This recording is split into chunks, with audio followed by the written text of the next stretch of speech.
Noite, que Deus e os céus te guardem. Sejam bem-vindos a mais uma live. Que você seja incendiado nessa noite, que possamos junto continuar crescendo como comunidade, que possamos sempre avançar como ministério de Cristo, que possamos estar, sobretudo, amando a Deus e ao próximo como a nós mesmos. Nesse terceiro dia de live, eu quero falar sobre algo muito importante dentro da liderança, algo que nós chamamos sobre troca de experiências, aquilo que vai fazer com que o seu liderado, o seu discípulo, o seu Timóteo tenha a consciência do que é ser um líder eficaz. Amém? Eu quero começar nesse momento pedindo que você se inscreva em nosso canal, você que está acompanhando pelo YouTube, você que em um outro momento irá acompanhar essa oração. Você pode clicar aqui no sininho, dar o seu like, você manda uma mensagem, tá, para o YouTube dizendo que essa mensagem é boa e assim ele propaga muito mais a mensagem para muitas outras pessoas. E também aqui no Instagram, que você seja um multiplicador dessa comunidade. Seja bem-vindo à rede Shekinah Global, essa rede que pensa em consolidar líderes, aparelhar igrejas e cuidar do corpo de Cristo. Nesse dia eu quero falar um pouco sobre histórias também de lideranças na Bíblia. Por exemplo, como a liderança de Moisés, através do livro de Êxodo, no qual também conta todas as particularidades no que Moisés errou, como ele acertou também. Muito tempo liderando sozinho e estava dando certo, até que veio Jetro, seu sogro, e lhe deu um direcionamento sobre como agir daqui para frente, a partir de então para frente. Quero falar também um pouco para te inspirar, você mulher, sobre a liderança e a coragem de Esther, que também está disponível no livro de Esther. Você pode depois procurar na sua Bíblia, tá? Ou então no seu aplicativo bíblico, você pode procurar o livro de Esther e lá vai estar a história dessa mulher formidável, essa mulher de Deus que desafiou o mundo espiritual se posicionando com 3 dias de jejum. E as experiências de liderança dos nossos apóstolos queridos, aqueles que foram os primeiros discípulos de Jesus, o maior líder de todas as histórias, de todos os tempos, e continuará sendo, porque o seu reino é perpétuo e nunca mudará. A palavra de Deus diz que Deus, ele é imutável e nele não há sombra de variação.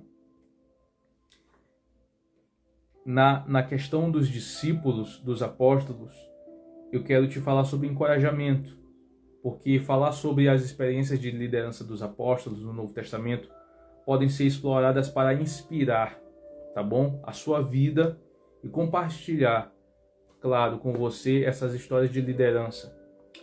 Nem sempre eles acertaram. Teve um tempo, depois que Jesus foi assunto ao céu, abençoou a vida dos apóstolos, onde ele disse: fiquem aqui até que do céu vocês sejam revestidos de poder. E a partir de então eles começam a obra do Senhor em Atos dos Apóstolos. Eles erraram muitas coisas. Pedro mesmo chega a ter uma breve discussão com Paulo, antes Saulo de Tarso, e após Jesus, ele tem um encontro com Jesus e passou a ser Paulo. Eles tiveram uma discussão com Pedro. Então, não é um caminho que é 100%. Você vai encontrar sempre muitos percalços.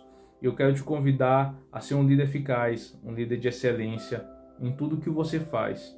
Amém? Queridos, no desenvolvimento do estudo de hoje, eu quero falar sobre as estratégias para desenvolver habilidades de liderança, tá? O fruto do Espírito é um dos principais pontos para que você saiba que, de fato, o que é um líder com saúde, com temperança, com paz, um líder que, de fato, tenha os dons do Espírito, porque não é sobre nós nem sobre a carne, mas sobre aquilo que o Espírito faz na vida do homem. É Ele quem tem poder para tomar o homem, é Ele que tem poder para convencer o homem do pecado, da justiça e do juízo. Amém, queridos? Sobre os frutos do Espírito, em Gálatas 5, de 22 a 23, nos fala o seguinte: mas o fruto do Espírito é amor, alegria, paz, longanimidade, benignidade, bondade, fé, mansidão, temperança. Aleluia. Contra estas coisas, olha só o que a Bíblia nos diz, contra estas coisas não há lei, queridos. Não há lei. As virtudes que eu posso mencionar nessa noite sobre essa passagem nos diz sobre todos os aspectos dos dons do Espírito, fala aqui de como elas podem ser vistas como qualidade a serem desenvolvidas por uma liderança. O líder que de fato ele é eficaz, ele tem essas qualidades. Ele pensa no próximo sempre, mas sobretudo, ele antes de pensar no próximo, ele tem que pensar nele mesmo, no sentido de desenvolver as suas capacidades, as suas habilidades como líder, sendo amável, sendo altruísta, sendo perspicaz, no sentido de ser sempre alerta às situações diárias, ter mansidão, paz, os frutos que nós acabamos de ver aqui em Gálatas, ok? O que eu acho muito lindo dentro desse processo de liderança, quando eu olho para o Novo Testamento, eu só vejo um nível maravilhoso de liderança eficaz, que é a vida de Paulo. Em nosso método, no qual nós chamamos de MDS, que é um método de discipulado Shekinah, onde eu falei ontem para vocês, que trabalha os principais steps na escada do sucesso do reino de Deus, que é ganhar, consolidar, treinar, enviar, salvação, cura e libertação. Um quarto do ministério de Jesus foi cura e libertação. Ele não passou despercebido por ninguém, queridos. Embora muitos não foram curados, e você pode ver muitos exemplos na Bíblia onde Jesus nos diz, sim, que pessoas vieram até ele e não ele que foi até as pessoas, tá? Ele é o próprio Deus, ele foi 100% homem e 100% Deus. Ele não foi metade Deus e metade homem, queridos. Tem passagens lindíssimas assim na Bíblia, quando a gente pode aqui recitar, como por exemplo a passagem onde fala sobre a Sirofenícia, a mulher Sirofenícia, onde Jesus estava conversando com os apóstolos e ele diz: não é bom tirar dos meus filhos agora e dar aos cães. E ela vira para ele e diz: Jesus, mas até os cachorrinhos comem da migalha dos seus senhores. E Jesus vira para aquela mulher e diz, queridos, que tamanha fé eu vi nessa mulher. Então Jesus foi até ela? Não. Mas ela foi até Jesus. Como muitos outros exemplos que tiveram na Bíblia, como há ainda, tá? Então eu queria destacar também aqui os conselhos de Paulo a Timóteo. Acredito que todo líder deve ter o seu Timóteo.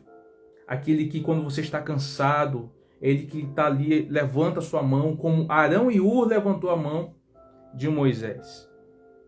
Amém? E eu acredito sim, que dentro desse processo de consolidação, todo líder deve ter o seu liderado, o seu Timóteo, o seu discípulo, para que da forma como você é saudável como líder, você possa transpassar isso para os seus líderes, os seus desenvoltos, como você queira chamar, os seus mentorados. Mas se essa paz, essa frutificação transbordando a sua vida, seja transbordo na vida dos outros, adote uma pessoa. Como você vai conseguir fazer a diferença na vida das pessoas? Comece a visitar pessoas. Tem pessoas que acham que a vida é só trabalhar, ganhar dinheiro, ir do trabalho para casa. E quando chega na madrugada, na noite, espírito começa a perseguir essas pessoas. Essas pessoas não têm perspectiva de vida. São endinheiradas, mas não são prósperas. Eu estou falando tudo isso porque a vida de Cristo, o Evangelho de Cristo, ele fala 100% sobre amar o Senhor sobre todas as coisas. Eu tenho falado nos últimos dias, e ao próximo como a nós mesmos. Amém? E nesses conselhos que Paulo apresenta a Timóteo, ele apresenta algo muito importante, onde está em 1 Timóteo, no capítulo 4, no verso 12, onde diz: ninguém despreze a tua mocidade. Ele está falando isso para Timóteo, queridos. Amém? Ninguém despreze a tua mocidade, mas sê o exemplo dos fiéis, na palavra, no trato, no amor, no espírito, na fé e na pureza.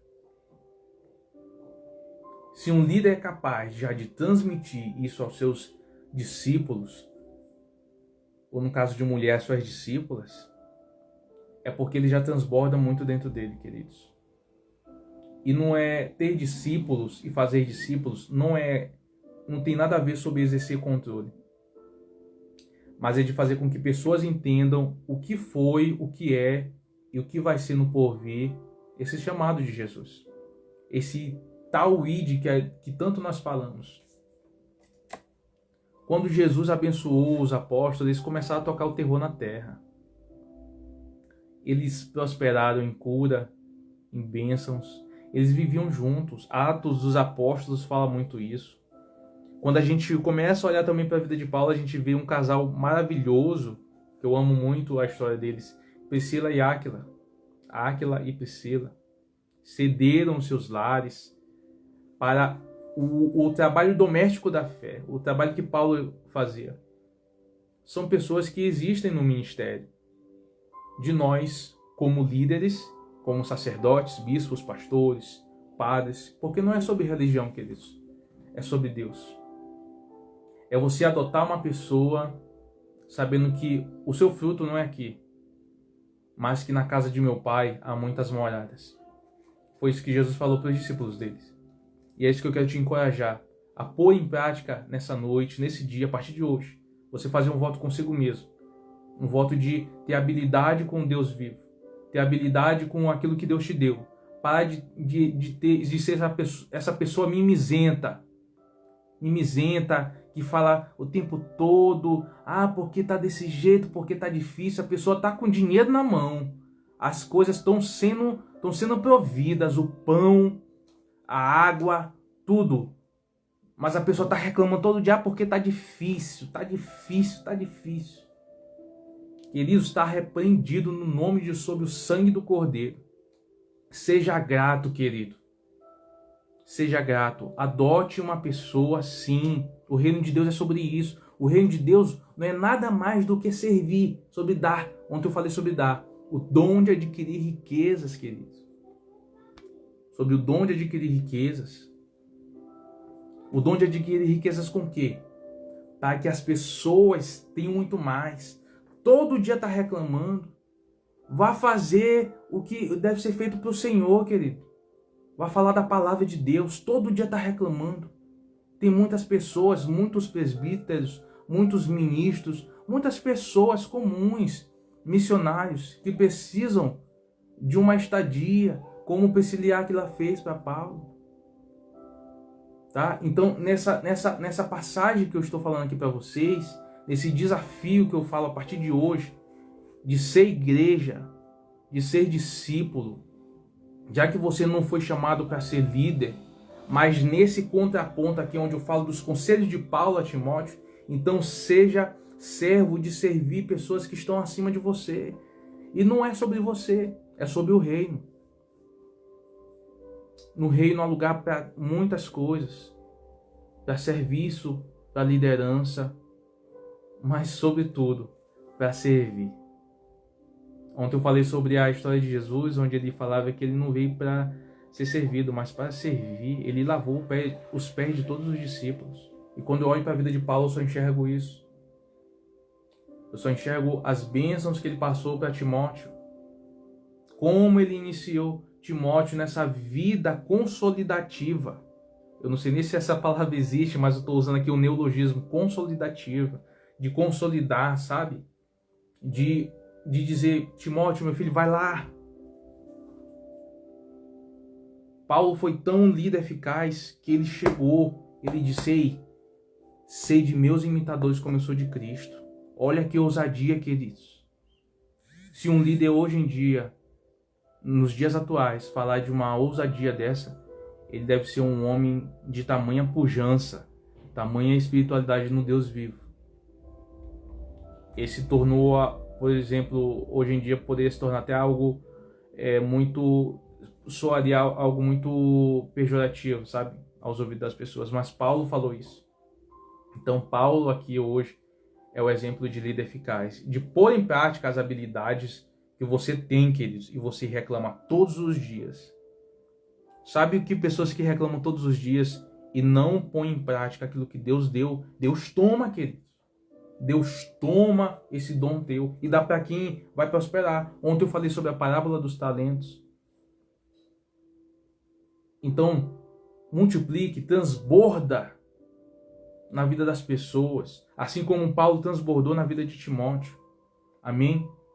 Então, Paulo ele encoraja Timóteo a ser um exemplo em palavras, conduta, amor, espírito, fé, pureza. O que pode ser relacionado a desenvolvimento de habilidades de liderança. Olha só, que coisa magnífica. Amém? E para terminar o dia de hoje com essa consolidação, esse trabalho de liderança que temos feito durante todos esses dias, antes de falar do último tópico que eu vou falar, que Deus abençoe todos que estão fazendo parte dessa live, minha família, que Deus abençoe a todos vocês, saiba o quanto eu amo vocês, meus amigos, pessoas que estão no exterior fazendo parte dessa live, e você que está assistindo agora no YouTube, que eu sei que muitas pessoas assistem em outro momento no YouTube, compartilhe, dê o like no sininho, dê o like, clique no sininho para que todas as notificações deste canal, assim que surgir uma live ou uma postagem de vídeo, você seja notificado, tá bom? E você que deseja abençoar o nosso ministério, aqui embaixo está o Pix, tá bom? Para que possamos investir mais em nosso ministério. Nós temos muitos sonhos, eu e minha esposa, de aparelharmos esse ministério para o Deus vivo, de fazer com que você ouça a nossa voz melhor, de abençoar também muitas famílias carentes. Nós temos esse projeto de abençoar. Eu falo disso porque eu sempre fui muito de abençoar a vida dos outros. Aprendi isso com os meus pais, exclusivamente com a minha mãe, tá, queridos? E eu me lembro que no passado eu tive crise de ansiedade, como eu falei no primeiro dia aqui das lives, muitas crises de ansiedade, eu fui muito doente da alma. Mas eu estou falando sobre a minha vida, eu estou falando sobre o meu testemunho. E eu falo que hoje eu alcancei cura e benevolência no Deus vivo. Eu fiz um pacto com Deus, ninguém me ensinou isso. Eu disse, Senhor, eu estou fazendo... A gente fica com muito medo, querido, muito receio. Eu passei por uma bateria de exames do coração e em cada exame eu fui dizendo, Senhor, eu te entrego esse exame. Mas depois que acabou tudo isso, eu disse, Senhor, se tu fores comigo, e certamente eu sei que tu és, eu comprarei 10 cestas básicas. E no tempo, a nossa igreja lá em São Luís do Maranhão, capital do Maranhão, estava fazendo, como sempre todos os anos faz, a Marcha do Amor, que nada mais é que nós recolhemos muitas toneladas de alimento e abençoamos todo o bairro ali, o bairro do São Bernardo, uma bênção do Deus vivo. E com isso eu disse, já que nós estamos também nesse tempo, eu vou abençoar a vida das pessoas e eu sei que eu vou fazer isso por minha vida também. Foi a forma como eu achei de dizimar, de ofertar. Então eu comprei 10 cestas básicas e dei naquele projeto específico. E a partir de então, na estrutura desse ministério onde nós estamos agora, nessa transição que eu estou tendo com minha esposa, eu quero abençoar, querido. Eu quero convidar você a fazer parte desse ministério. Você que se sente sozinho, você que se sente perdido, que não consegue ser consolidado, cuidado, eu convido você a conhecer a nossa rede Shekinah Global, o principal ministério que nós teremos para que pessoas sejam alcançadas. Graças a Deus nós temos tido alcance, não só no Brasil, mas assim como todo mundo. Tem muito trabalho a ser feito, queridos. E eu sei que o Senhor está conosco. Então, se faz sentido para você, você deseja abençoar esse ministério, você pode nos fazer uma oferta no nome de Jesus, com seu coração, queridos, tá bom? E só lembrando sobre propósitos, está chegando já, nós estamos próximo já no final de novembro, no mês de novembro que nós estamos, está começando daqui a pouco aí dezembro, e eu quero te ensinar um propósito sobre a bênção de Jó, tá? Jó, de tempos em tempos, querido, ele apresentava uma oferta ao Senhor, ao Deus vivo, tá bom? E essa oferta, nenhum da família de Jó fazia isso. E Jó passou a partir de então a ter mãos abençoadas. A família dele era cercada com uma sebe de fogo. E a vida, do alto da cabeça até a planta dos pés, era revestida com Deus vivo. Tanto que quando Satanás foi entrar na presença do Deus vivo, Deus olhou para Satanás e disse: tem visto meu servo Jó? Aí Satanás: mas também, Senhor, tu cerca o homem com uma sebe de fogo. Abençoa a mão desse homem. Não posso tocar na vida dele. Então Jó, ele tem uma bênção, e de tempo em tempo ele fazia, a palavra de Deus diz em Jó, que de tempo em tempo Jó, ele fazia uma oferta por cada um da sua família. Então eu quero te ensinar isso, esse propósito. Amém? Eu quero transbordar, fazendo com que vocês também transbordem. E eu quero te desafiar a fazer a bênção de Jó a partir do dia 1º de dezembro, junto conosco, tá bom? Bem perto do final de novembro eu vou falar sobre esse propósito, tá? Então, se faz sentido para você, compartilhe esse ministério, é uma bênção estar aqui com todos vocês. E eu vou seguindo aqui, finalizando e falando sobre a criação de um ambiente de apoio mútuo. Olha só, queridos, mais uma vez, falando aqui de quê? De ambiência, de pessoas. Ninguém é igreja sozinho, querido. Dentro do teu apartamento, dentro da tua casa. Ah, porque Deus me abençoou, Deus me alcançou desde pequeno. Que diferença tu tem feito na vida dos outros? O que foi que tu conquistou com isso? Eu repito e vou falar isso toda a minha vida. Não é sobre religião, queridos, queridas. É sobre Deus. Você que diz que ama a Deus e diz que Deus já te abençoou desde pequeno, você tem que transbordar na vida das pessoas, querido. Nós prestaremos conta no porvir, e eu sou bem enfático nisso porque eu amo a palavra. E eu quero te fazer amar essa palavra. Amém? Então, esse último tópico fala de que? Criação de um ambiente de apoio mútuo. Comunhão entre os irmãos. Em Atos, capítulo 2, capítulo 2, do verso 42 ao 47, nos diz o seguinte: e perseveravam na doutrina dos apóstolos, e na comunhão, e no partir do pão, e nas orações. E em toda a alma havia temor, louvado seja Deus. Louvado seja Deus. Em toda a alma havia temor. Aleluia. E muitas maravilhas e sinais se faziam pelos apóstolos.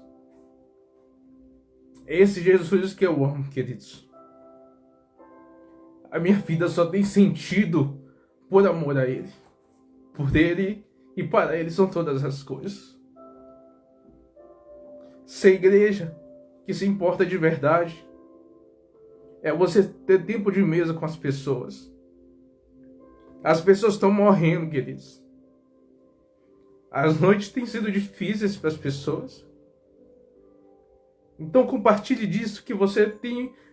Você que acha tão pujante na palavra, compartilhe essa pujança, queridos, que você tem. Vamos lá, deixa eu ver essa transformação que você diz que você tem. Seja transbordo. Olha que a palavra está falando. E perseveravam na doutrina dos apóstolos, e na comunhão, e no partir do pão, e nas orações. E em toda a alma havia temor. E muitas maravilhas e sinais se faziam pelos apóstolos. E todos os que criam estavam juntos e tinham tudo em comum. E vendiam suas propriedades e bens, e repartiam com todos, segundo cada um havia de ser. A palavra aqui fala havia de mister, né? Havia de ser. E perseverando unânimes, juntos, queridos, todos os dias no templo, e partindo o pão em casa, comiam juntos, queridos. com alegria e singeleza de coração, louvando a Deus e caindo na graça de todo o povo. E todos os dias acrescentavam o Senhor à igreja aqueles que se haviam de salvar. Assim eu encerro o dia de hoje, queridos. Essa terceira live, muito feliz. Muito feliz. Espero que de alguma forma tenha feito sentido para você. Compartilhe essa live. Vamos junto fazer parte dessa rede que pensa em pessoas, que se importa de verdade com pessoas, que consolida igrejas, que aparelha o povo de Cristo e o corpo do Cordeiro. Tá bom? Queremos criar muitas comunidades no Brasil. E a primeira comunidade, eu tenho muito orgulho em Deus de dizer que eu e minha casa serviremos ao Senhor, e como eu já sirvo ao Senhor, a sua primeira célula, querido, quer seja o nome que for, o método que for da sua igreja, é a sua casa. Aqui em casa, a célula é eu, minha esposa e meu filho. Se essa instituição tiver falida, não adianta você fazer parte de nenhuma célula. E você que é órfão, você quer fazer parte de um corpo consolidado e vivo em Cristo, faça parte, queridos, desse ministério conosco. Envie para milhões e milhares de pessoas. O Brasil tem mais de 200 milhões de pessoas. Se 1% nós alcançarmos, que é 2 milhões, louvado seja Deus, queridos. Eu sei que esse 1% multiplicará e superabundará a glória do Deus vivo. Eu quero encerrar nessa noite, orando pela sua vida. Você que está cansado, sobrecarregado, você que está no fundo do poço, eu quero que em Deus você toque aqui na minha mão, queridos. Amém? Segura aqui na minha mão. E vamos juntos declarar a bênção do Deus Todo-Poderoso. Amém? Senhor, é na autoridade do nome de Jesus, que agora, Deus, eu te agradeço por mais esse dia. E eu com fé, com esse ato profético, eu toco na mão desse meu amigo, dessa minha amiga, para que juntos possamos caminhar, termos acesso à sala do trono, Deus sepultar, declarar falência total de toda resistência de espíritos mundanos, do espírito, Deus, da inveja, da miséria, da desgraça, daquilo que tem assolado as famílias, daquilo, Deus, que tem sido, Deus, como uma pedra em cima de toda a pessoa, não só uma pedra no sapato, mas em cima de toda a pessoa. Deus, no nome de Jesus, que possamos estar atentos a ensinar as famílias a transferência da bagagem. Que tu possa aliviar a bagagem dessas pessoas, dos homens, mulheres, crianças, de todos que acompanham esse dia de consolidação, de oração ao Deus vivo. E eu abro a minha mão e declaro sobre a tua vida: nada quebrado, nada faltando e nada fora do lugar. Toca aqui. Tá ligado? Tá ligado, queridos. Todas as vezes que eu falar tá ligado, você vai fazer assim, ó. Tá ligado. Não há julgo sobre você. O Senhor, Ele tem grandes planos para a tua vida. Fique na paz. Obrigado por esse dia. E que Deus e os céus te guardem. Uma boa noite. Deus abençoe. Fique na paz.